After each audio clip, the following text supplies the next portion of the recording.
It's really my pleasure to be here. Thank you for inviting me. So today I'm going to share some of my ideas on how generative AI can affect the future of higher education. Disclaimer: so everything that I'm going to say is really my idea, nothing to do with the organizations I work for. So if there's an issue, come to me. So my background, Jason already mentioned, but I want to highlight that I work with some of the very interesting professors when I was in my early career. So at UIUC, I worked with David Walls and Donald Mickey, and I highlight Donald Mickey because there's a story I want to share later on. I also got to work with Professor Patrick Winston, who was the head of MIT AI lab in Boston, and that's where I started to work in AI. Uh, for Professor Donald Mickey, the interesting story is related to this imitation game. I think some of you have seen this movie. Have you? So this movie is about Alan Turing. Of course, Alan Turing is the father of modern computing, also father of AI, and he's played by Cumberbatch here. And interestingly, one of the persons in the movie that helped him build the machine was my advisor. So it's an interesting link to the father of AI. Okay, so AI actually is long and maybe not as long as some other discipline, maybe 60, 70 years old. And when we say AI, it means different things to different people. But in general, when we say AI, it's really about having a computer machine or program do things that's interesting, do things that you normally think only humans can do. You know, like reasoning, learning things, making decisions, and problem solving. And we get to see AI everywhere these days. And like for example, Face ID in your iPhone, be able to talk to your mobile phone with speech. If you ever play with AR, VR headsets, it could recognize objects. Recommendation engines for e-commerce. Whenever you go to a e-commerce site, or when you go into Facebook, social media, they automatically understand what your interests are and be able to recommend products and personalized content for you. Of words translation, that's a very common form of AI that you see all the time. Chatbots, these are the traditional chatbots that you see in banks. And it's interesting, most of these traditional chatbots are being extended to add generative AI capability. So it's going to be more natural in the future. And then, of course, smart cars, self-driving cars, robots. And then finally, we have general purpose AI like ChatGPT. So how is ChatGPT and other generative AI different from the other AI? So AI is not just one technique. There's many different algorithms and techniques. There's machine learning, natural language processing, AI planning, rule-based expert systems, speech recognition, etc., etc. So generative AI is one type of AI algorithm, you could say. How is it different? So generative AI is a type of AI where we try to mimic the human brain. So in the human brain, we have, very in a very high level, we have neurons that are connected to other neurons through synapses. So in the human brain, we have like 100 uh, uh, billion neurons and 1,000 trillion of these synapses. So it's really complicated, and the way generative AI works is that we try to mimic the structure in software and hardware. And it's usually in layers, we call it artificial neural network. And it's quite amazing because the artificial neural network has been around for a long, long time, decades. But recently, because compute power is more powerful, we're able to simulate a lot more of these artificial neurons and connections. In 2016, AlphaGo won the Go Master, Li Du in Seoul, And for this AlphaGo model, it uses 40 million parameters. So what that translates to is roughly 40 million connections between neurons. And the way it learns how to play Go at least the original version is it learns from watching all the games that human ever played online, every single game. And it learned and when these AI neural networks learn, they convert the learning into floating point numbers. So basically, it's 40 million floating point numbers that is giving it this capability. Face recognition, it recognizes face by recording your face and integrating it into other faces it knows. It uses over 100 million parameters. Midjourney, released last year, uses 890 million parameters to be able to. So Midjourney, for those who don't know, is a software that automatically creates new images. So this is not really the Pope wearing Balenciaga. It's a deep fake image of the Pope. And the way Generative AI does that is by looking at hundreds or millions of different images of the Pope and Balenciaga fashion, etc., etc. And once you put in the prompt, it's able to create a new image for you based on its learning. ChatGPT 3, released 2 years ago, has 175 billion parameters. And then ChatGPT 4 has 1.76 trillion parameters. It has a lot more parameters because it's actually several models working together. So we try to figure out which is the best answer out of those models. And again, similar to Midjourney, where it learns from different images, ChatGPT learns from different text sources. For example, it learns from a lot of web pages. This is called a common crawl. It learns from a lot of dialogue, people talking to each other from YouTube. It learns how to program by reading source code from GitHub. It learns about books by looking at the contents of the books themselves. It also learns from reading the Wikipedia, and then the other are basically mathematical problems. So by reading all these content, both textual, coding, and mathematical problems, is able to solve what you need when you prompt it. And there's many different generative AI. There's ChatGPT 4 from OpenAI.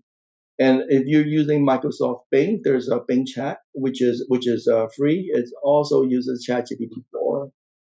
Google has Bart, is another generative AI, and then Anthropic has Claude 2, which is supposedly a more safe chatbot.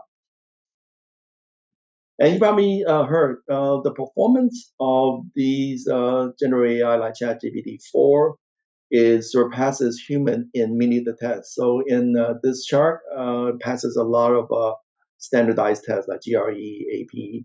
So it's able to get into law school, and not only get into law school, but also pass the bar exam. So that's pretty amazing. It's also able to understand, interpret images. So here you can ask what's strange about this image. And it will say, okay, it's strange because a man is ironing clothing on an ironing board attached to the roof of a moving taxi.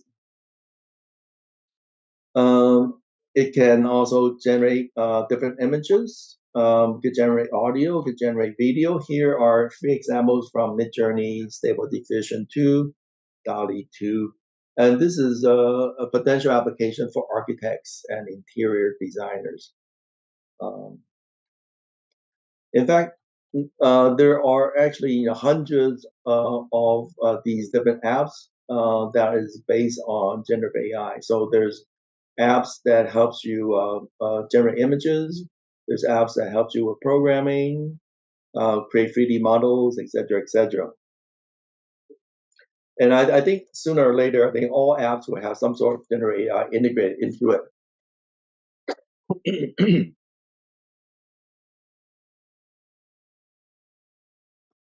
But researchers has also identified some potential problem. Emily and her co-authors a couple of years ago wrote this article on the danger of stochastic parrots. So what they argue is that these generative AI systems basically is just like a parrot repeating what it's seen, repeating what it's seen in the web, repeating what it's seen in Wikipedia, repeating what contents of books and stories, and then stochastic it adds some random stuff to it as well. So they argue that this approach to AI is not really intelligent like humans.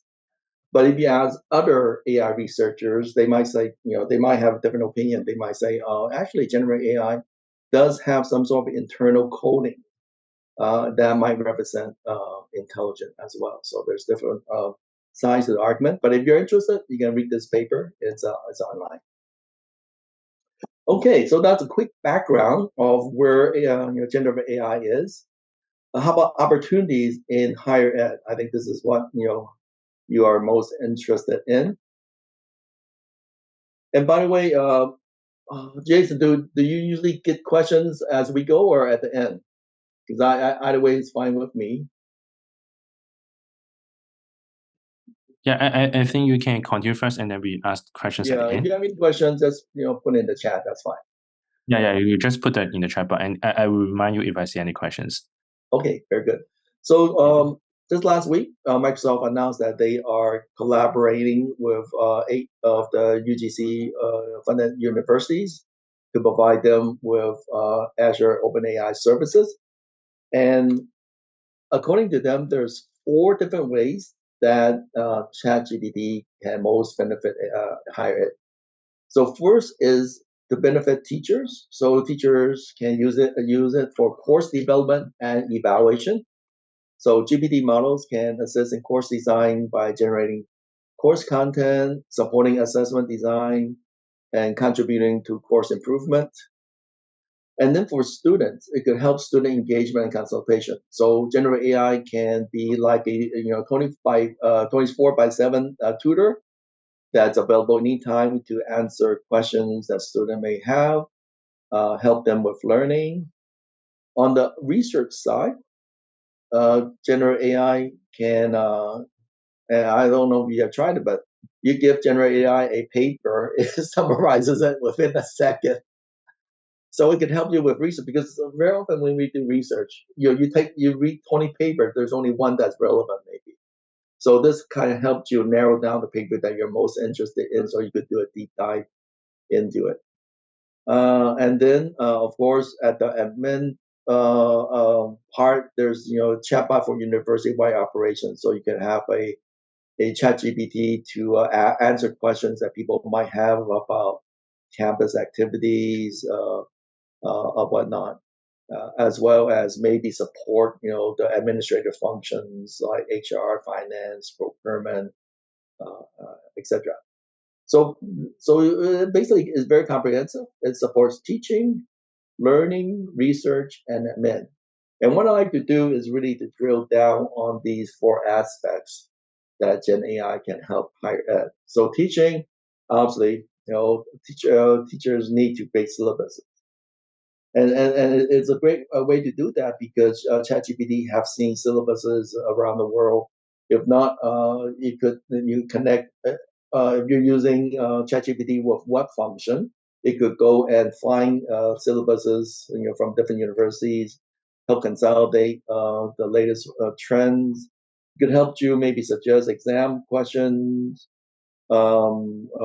essay questions, provide feedback, and they could also help you design presentations for your courses. So I don't know if you have tried that. You can say, ask ChatGPT to design like days. You might say, okay, I have giving a talk. I need 50 slides.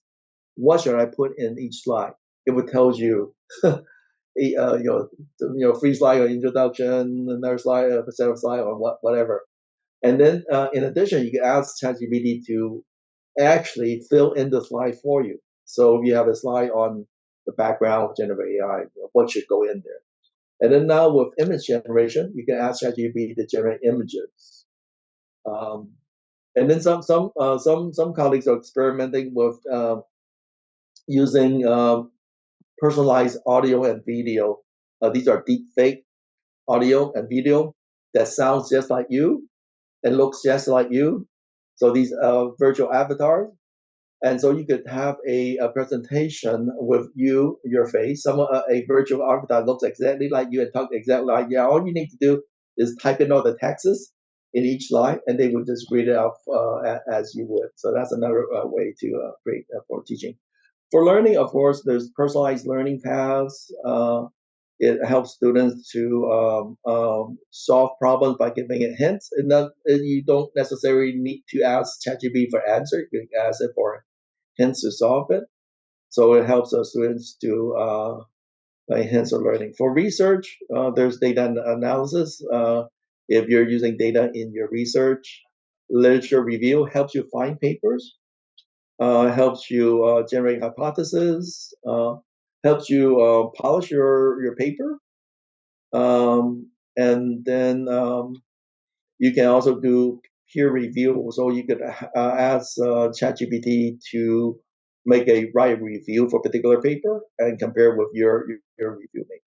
For admin, there's so much enrollment management, student retention.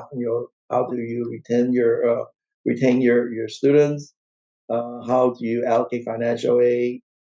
Creating marketing campaigns for the university. What kind of slogan to use? Et cetera, et cetera.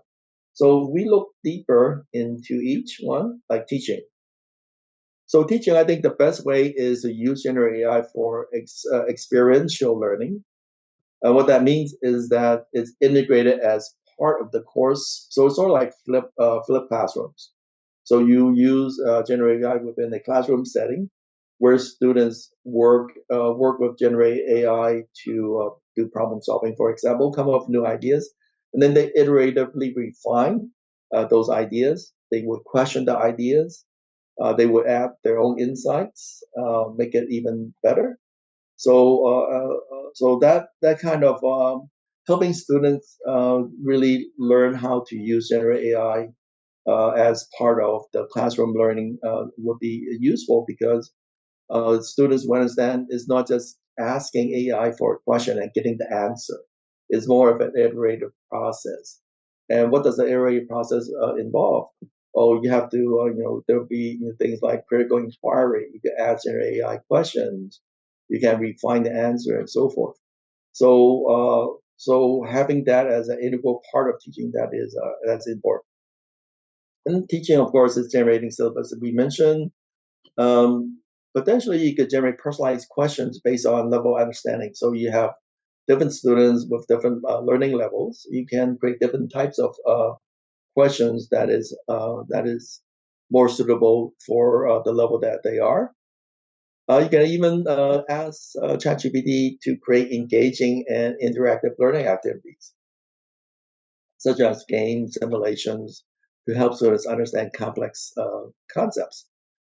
Another thing is maybe generate real-time feedback and assessment. So, for example, you ask the class for you give the class a quiz, a very short quiz, and then from the feedback, you can ask ChatGPT to create additional learning material to get students in the same level, generate personalized learning lesson plans and course design.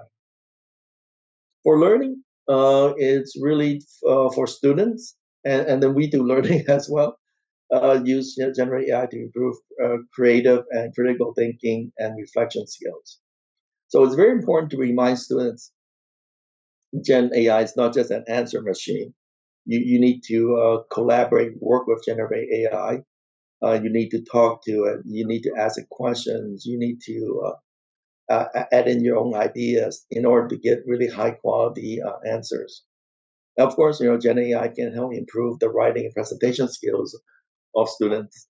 Uh, Students can use Gen AI to create quizzes to ask themselves to see as part of revision.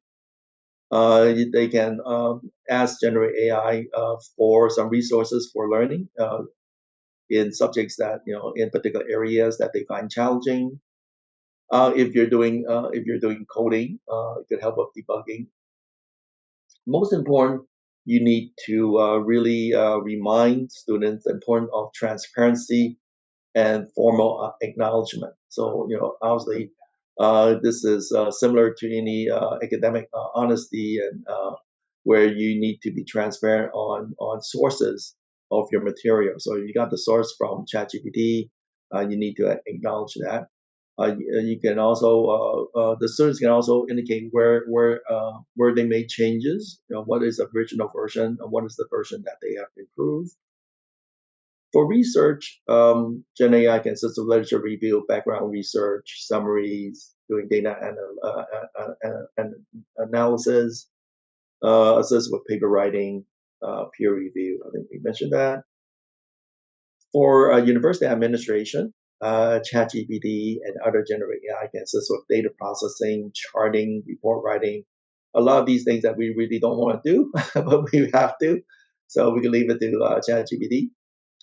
For example, accreditation documentation, where there's tons of documentation that you need to fill. So ChatGPT could help collect, consolidate, and then maybe summarize. Okay. So those are a lot of ideas, and there's many more. But I just want to highlight four key things that applies in general across whatever role that you are going to use Gen AI for. First, I believe Gen AI should be used inside the class for experiential learning, student engagement, and collaboration. It's not something that you just leave it up to the students to do at home. You need to use in class to show students the proper way to use it, and then having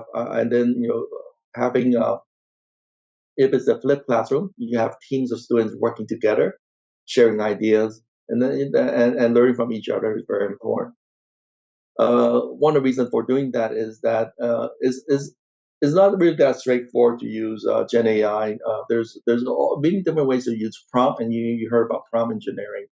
So depending on how smart you are in using Gen AI and prompting, you might get better answers. So and that's an important lesson to learn. So having Gen AI in class kind of improve their prompting capabilities.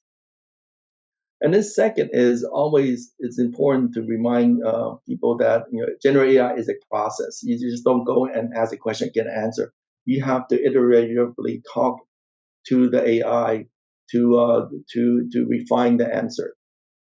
And the way you refine answers that requires your human creative inquiry, asking questions, and then maybe creating new ideas. So the human creativity is still needed. So if you don't do that, then you get a very generic kind of answer, which doesn't have any substance, not any substance, but very little, very superficial. Third, I think it's very important to emphasize that Gen AI can be an assistant. So everyone now has a free TA and RA, but as a teaching assistant and research assistant, you probably know you have to give them very precise instructions before they understand what you want. Mm.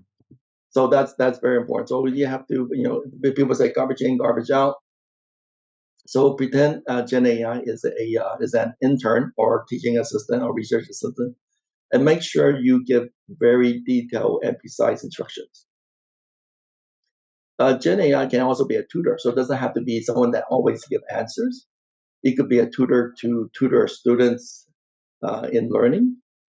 And AI is really a co-creator. It's not going to be able to create things on its own.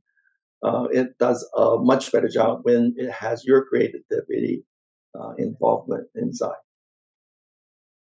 And then, of course, need to educate and remind everyone on the importance of academic integrity, avoiding plagiarism, and how to use inside AI properly. Excuse me.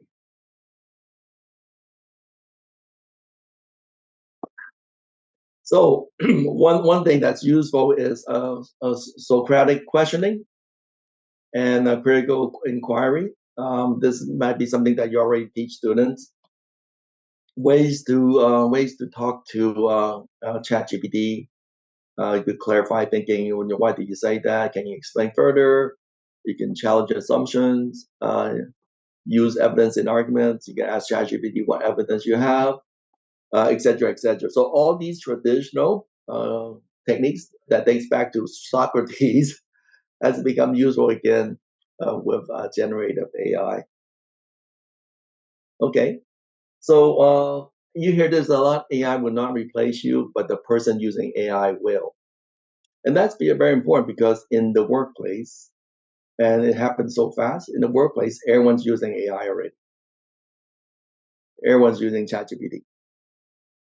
So it's important, if that's the case, so it's important that we need to educate students so that when they go out into the work area or work environment, they are able to compete with others who are skillful in using AI.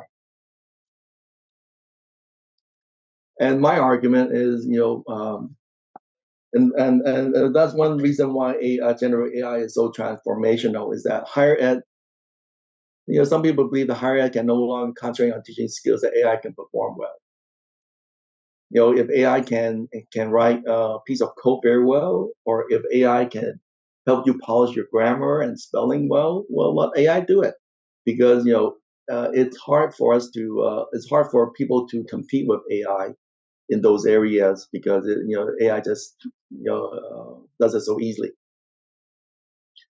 Instead, I think what we need to emphasize in our teaching are things that or skills that AI is not good at.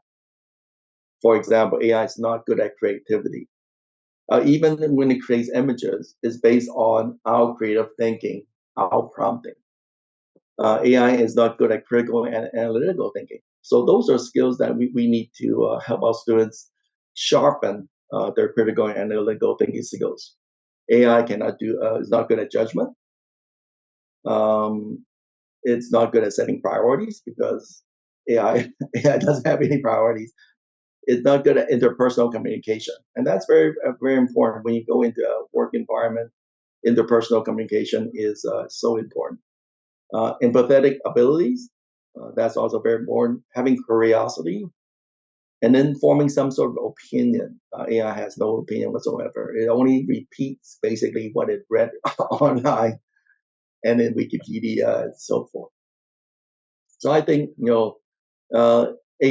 generative AI is transforming the way we teach because we're focusing on different things now. We're focusing on things and skills that only humans can do, whereas we use the skills with AI as our assistant. AI can create that outline for a research project. AI can create a summary for a paper, but we get to decide, which direction we should go in terms of what we do for our research, or create new ideas that no one has thought about before. So I want to strengthen this idea with the story of three bricklayers. Sir Christopher Wren is the architect behind St. Paul Cathedral in London. Some of you heard this story before? No, it's a very old story. So the story, I don't know if it's true. But Sir Christopher Wren, while St. Paul Cathedral was being built, he went to the construction site. So he saw three bricklayers, and he was curious and asked the first bricklayer, "What are you doing?" So the first bricklayer said, "Oh, I'm just making bricks." And they asked the second bricklayer, "What are you doing?"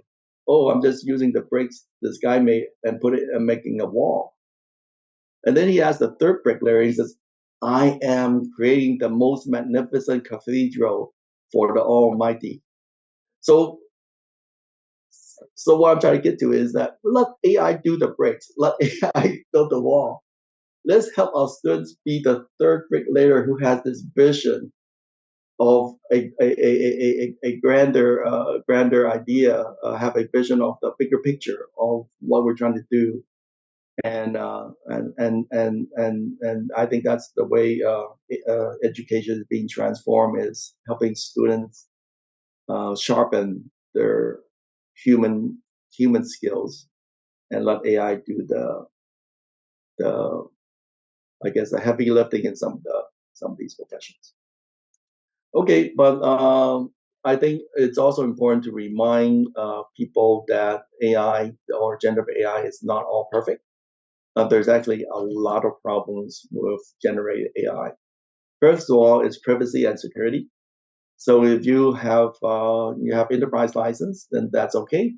But students may be using other generative AI. They might not be using OpenAI or ChatGPT. So you need to remind them that some of these generative AI may store and use information that you prompt it. So definitely do not put in your personal information, do not put in your bank account information, your ID number, and so forth, because it might be used for training. And then the second problem is ethics and accountability. Because AI learn, like ChatGPT, learn from what it read in so many different websites. And some of these websites may have inaccurate information. They might be biased. As a consequence, generative AI, when it answers your prompt, it may integrate those inaccuracies and biases into the result. And some of the results that generative AI provides might not be even ethical. And what companies are doing is they're trying their best to filter out these biases and harmful outputs from generative AI, but it's not totally perfect. And then quality and reliability. Every time it generates an answer, it might not be the same, and sometimes the quality may vary, so it might not be accurate, and it may hallucinate. So hallucinate, and I'm sure all you know, hallucinate means it makes up things. And I think of that like is like generative AI is like a kid or maybe like a student. If you ask a student a question that he or she don't know, they'll try to make up an answer. And that's what generative AI does. If you ask generative AI to come up with 5 references for a particular subject, and if couldn't find it, it'll just randomly create some references for you. Last but not least is copyright and other legal risks. Because AI learned from reading material, some of the material are copyrighted, like books. And that's causing a problem because people don't like their copyrighted material being used to train AI that's making money without their consent. And a lot of writers and artists whose images are being learned from are suing these generative AI companies. But as a liberal arts university, you guys have a big advantage because you basically teach the human side of education. In general, liberal arts university has a more interdisciplinary approach to learning. You learn a broad range of different subjects. You teach critical and innovative thinking skills. That's important in the liberal arts education. Liberal arts, by definition, you need to be creative, come up with new ideas, learn to think differently. And a lot of people who have a liberal arts degree gets to work in different industries because the skills that they have acquired can be adapted to different industries. So we can easily switch those skills and apply in different industries. You learn empathy from exposure to philosophy, history, etc. And through that experience, you understand the human experience much better than maybe a computer scientist. However, nevertheless, it doesn't mean that generative AI is not going to impact your students because there are a few things. First of all, you might have known there's this ongoing strike by the Writers Guild of America, and also the Actors Guild. So they're striking for many things. Pay is one of them. Royalty is another.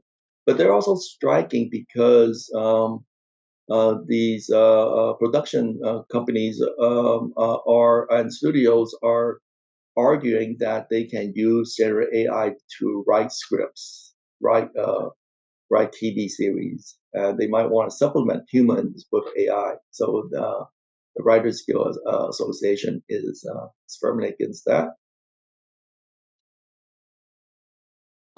There's also 10,000 authors, probably more now, that signed a letter that was sent to CEOs of these AI companies, asking them to protect the rights of writers.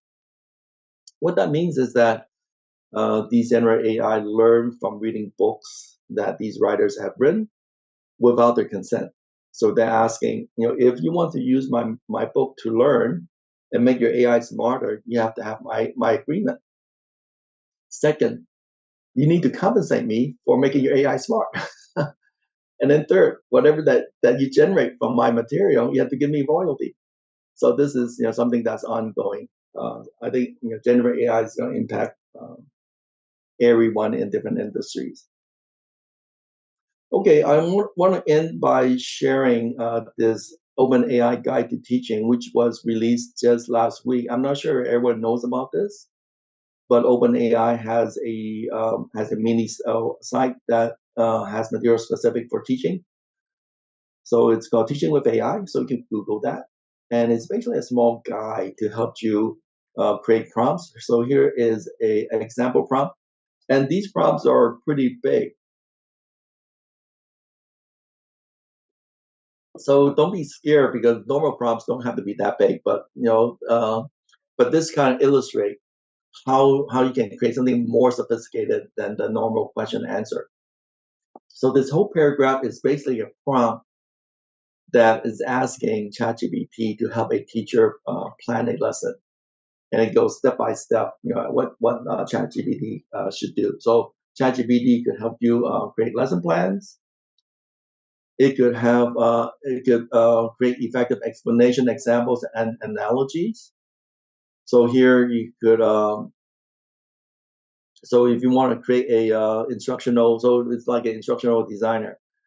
You could ask the teacher, what kind of level you want your teacher, what kind of level your students are, what kind of topic you want to teach, are there particular concepts that you want them to learn, and what do you know about your students that may customize the lecture. So what I did is I copy and paste this entire paragraph into Bing chat. So here, I copy and paste into Bing chat. And then when you run this prompt, it says, hi, this is Bing chat mode. Let's start with a question. Tell me the level, learning level of your students. And then I say, okay, my students are at college level. Okay, and then it says, okay, thank you. Next question is what topic, concept you want me to explain? So I says, I want to explain the process of design thinking. And then has a third question is, are there particular concepts that you want to include? So I want to say, I want to teach design thinking as part of a course on innovation and creativity. My students have some experience with brainstorming, prototyping, but they're not familiar with the whole design thinking process. And then final question is, what do you think about your students that may help customize? So I said students are from different disciplines and majors. However, I would like to have some elements of technology in the process, even though they might not be technical. They might not have technical knowledge. And then based on that information, that dialogue and interaction, it came up with this design to help explain design thinking. And these are the steps, come up with examples, and so forth. So a teacher who's teaching design thinking can have this, customized learning material for his or her class. And here's another example prompt from OpenAI. So as you know, it's always easier to learn when you teach. So here is a prompt that is asking students to teach ChatGPT a particular subject. Again, you can just kind of paste this into your ChatGPT, and then we'll start asking the student questions. You can also create an AI tutor, specifying what you want to learn about, and then prompt give students explanations, examples, and so forth. It also has a educator FAQ in this website, which is very useful. Has common problems. So, for example, how can educator respond to student presenting AI generated content as their own? How do you handle that if a student plagiarize ChatGPT? So, there's some examples. Explain, why is ChatGPT biased? Can you use ChatGPT for assessment and feedback? So obviously it's no, but you can use it as a reference. Human in the loop is very important because this is assessment is something that's very important, has an impact on students. Is ChatGPT safe for all ages? No, it's only I think 13 or above. Does ChatGPT tell the truth? Et cetera, et cetera. So there's a lot of FAQ that you can use this to kind of guide you in when you're adopting ChatGPT in teaching. And I want to end with this quote: "Is not really Einstein, it's ChatGPT for Einstein." So what I did is I asked ChatGPT for to pretend it's Einstein. And what it did is, of course, it kind of looked at all the quotes that Einstein has said before, and it kind of I know Einstein's view on education, and it came up with this quote, which I think is pretty, it's very, very, very powerful and accurate. So it says, "Generative AI is a powerful tool for human creativity and discovery, but it is not a substitute for human intelligence and wisdom. It is a partner, not a master. Higher education must teach students how to use it wisely and responsibly, and how to keep their own minds open and curious." Pretty amazing, huh? And if you're interested, I actually wrote an article in South China Post about using ChatGPT for higher ed. So if you're interested, you can Google for that and read my article in South China Post. And that's all I have. Happy to answer any questions that you might have. So thank you for the very inspiring sharing, Professor Chun. You have shared a lot of insightful ideas and information how AI can transform higher education. Indeed, I have already seen a question from Professor Kevin Sun in the chatbot. So she asked, is it possible to distinguish material produced by generative AI and real people? Answer is no. At the early days, maybe. Or no, it's quite impossible. Because and I tell you what, because we've shouted until our faces are blue about academic integrity, and this is one of the biggest gaps that is going to appear. When we challenge students about academic integrity, we can tell them how important it is, la la la la. It's not moral, la la la la. But I'm sure what they are thinking of: how can I use ChatGPT to do a piece of work as quickly and as painlessly as possible and get away with it, right? no, I agree. Yeah. So that's an important challenge. It challenges the way we ask students how we do the assignment. And if we design the assignment right, it doesn't matter if they use ChatGPT or not, because students who don't have that that creative thinking and creative inquiry capability is not going to be able to generate good answers. So even 100 students, 110 students, they all use ChatGPT. The result will be different. Students who are better critical thinking, analytical thinking, creative thinking, etc. It's going to generate better answers, even from with ChatGPT. Students who just type in the question and get an answer is not going to do well.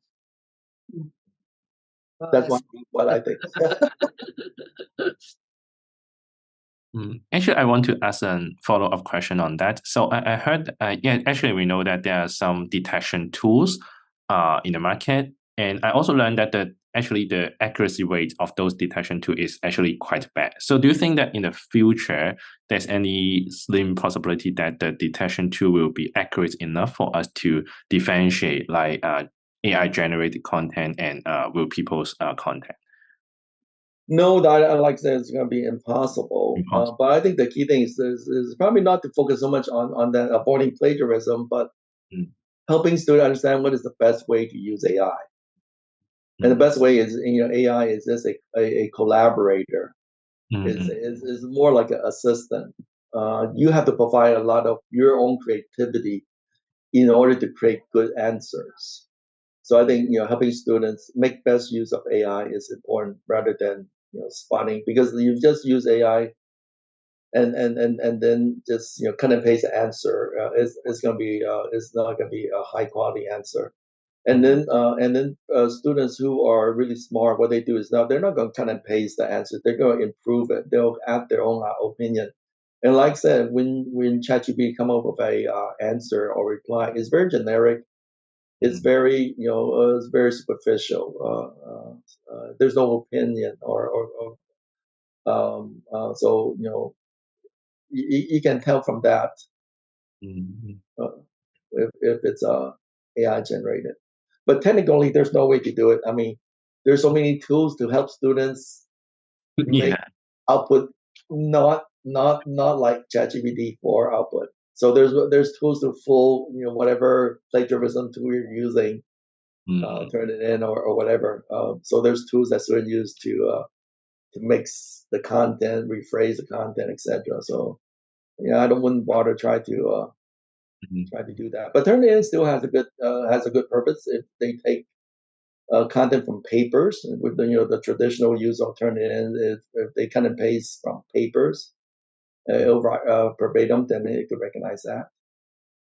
But again, if students run it through a paraphrase filter, you're not going to be able to know. So this is somehow related to my another question. So as you mentioned, AI is not good at creativity, so it becomes the strength of human being, and it is somehow important to train our teachers and students to create together with AI. So do you have any ideas or directions how to cultivate creativity with the support of AI tools? So, for example, if we want to refine our assessment strategies or tasks to serve this goal, any ideas or examples you come across that can share with us? Yeah, I think that the most common one is in the assessments explicitly say you have to use ChatGPT, and then the student have to show their work. So this is the original version. What is the critical thinking process that you went through to improve it from original version to final version? Where did you make the changes? Why you make those changes? So be able to understand the student's thought process helps you understand, is the student really knowing the material? Is it doing some critical thinking? And then there's in ChatGPT, there's ways where you can share the whole conversation. So you can ask students, remember to share the conversation with me, the teacher, and the teacher would have all the scripts of all the students that they could look at. What are the steps they went through? If a student just cut and paste the first answer, then obviously they're not. But if another student went through a very elaborate steps, improving it, and by doing so, you see whether a student understands what's missing from the piece that the ChatGPT generated, and is asking it to improve it. So be able for a student to analyze the output of ChatGPT and be able to ask ChatGPT to improve it because it's not doing well, is one approach. So we're not only assessing the final outcome, but also the value the student. Yeah, it's like showing the steps in a math problem. I see. So may I know if there are any other questions from the audience?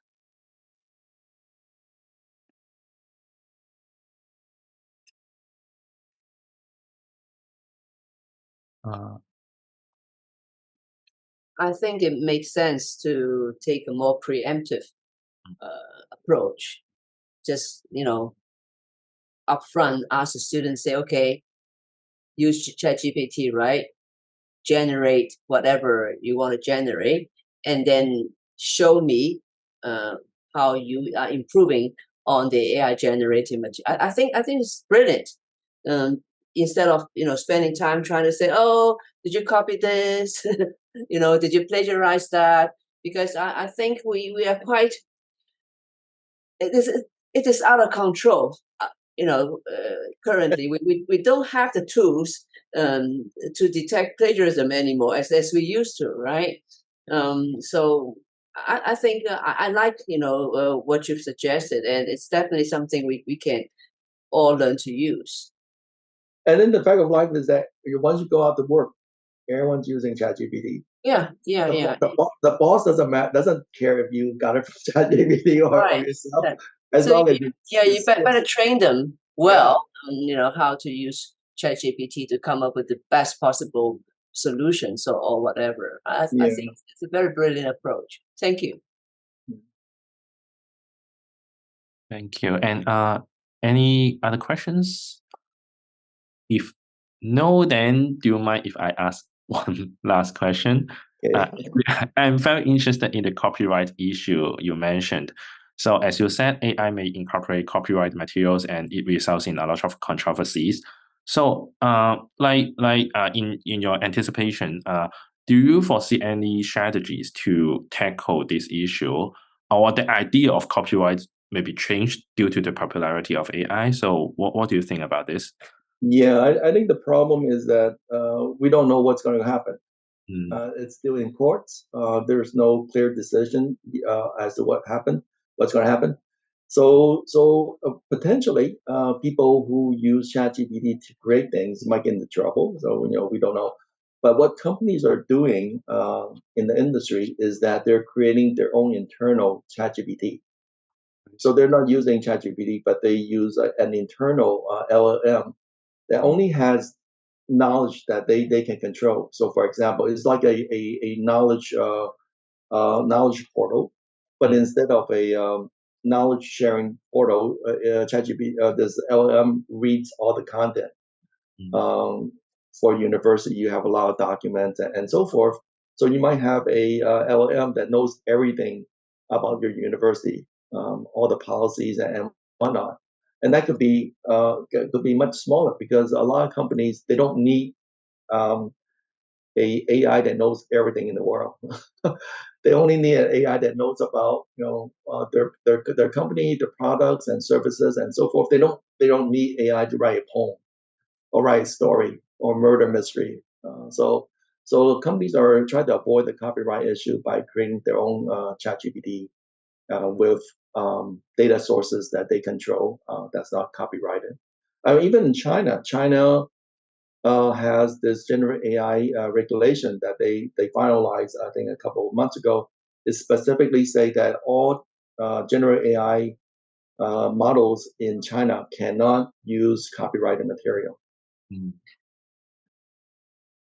I see. So it seems to be like maybe a future trend that every organization will have their own organization-specific ChatGPT. It's getting easier because there's so many open source models, and it's a lot easier. I mean, I think all computer science students probably create their own LLM before they graduate. So it is very easy to do because it's open source. I see. So thank you for your brilliant presentation and all the information you share with us. So colleagues, if you don't have further questions, then this is the end of this ATLC workshop. So thank you, Professor Chun, again for the inspiring sharing. So if you don't mind, I will share your PowerPoint and materials with our audience. No problem. It's my pleasure to be here. Thank you for inviting me. Thank you very much. Thank you, Professor Chun. Thank you. Bye-bye.